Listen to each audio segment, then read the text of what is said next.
PTN news network, जियो पाकिस्तान के लिए।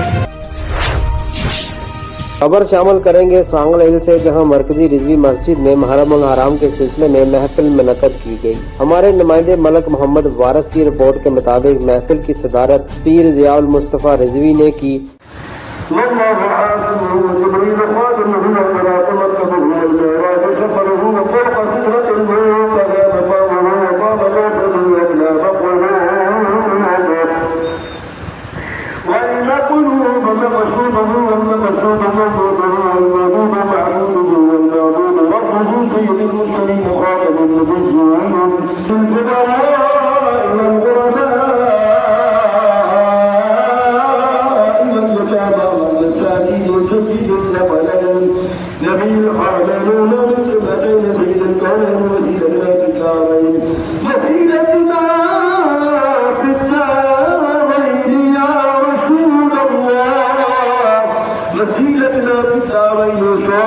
जिसमें शान फरूक आजम को बयान किया गया और खुसूसी खिताब मौलाना जुल्फकार अली रिजवी ने फरमाया और नकाबत के फराइज हाजी मोहम्मद अमीन हबीबी ने अंजाम दिए।